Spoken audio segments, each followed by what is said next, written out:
আজকে একটা chocolate ice cream বানিয়ে দাও। ধুর, ভালোই লাগে না, প্রত্যেকদিন নতুন একটা কিছু নিয়ে এসে শুধু বানাতে বলে। হ্যাঁ, বানানোর জন্য প্রথমে আমরা চুলার উপর একটা হাঁড়ি বসিয়ে দিলাম, এখানে পানি দিয়ে দিলাম। এবারে আস্তে করে জালটা দিয়ে দিব।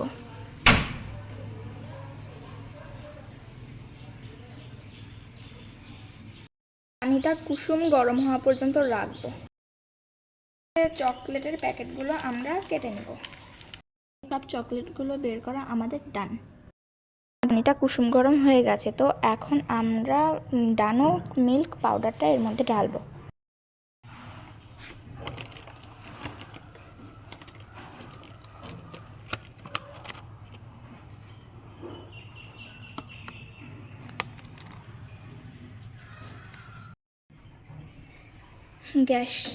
গ্যাসটা আমরা আবারও চালু করে দেব যতক্ষণ না দুধটা ফুটছে।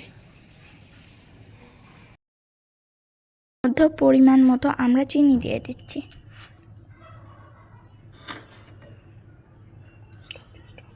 এগুলো এর মধ্যে অর্ধেক করে করে দিয়ে দেব।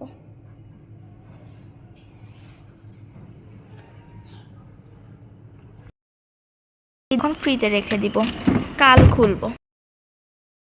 চকলেটটা দেওয়ার পর আমরা এই মিশ্রণের মধ্যে তেজপাতা আর ফল দিয়ে দিয়েছি এবং এর মধ্যে এই বক্সের মধ্যে আমরা রেখে দিয়েছি ঠান্ডা হওয়ার জন্য।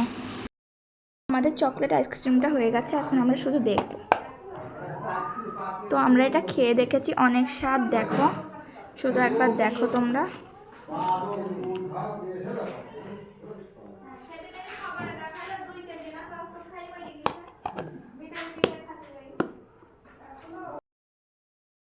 বলো ভাইয়া, কেমন হয়েছে? দারুণ। আজকের জন্য চুকি, টাটা।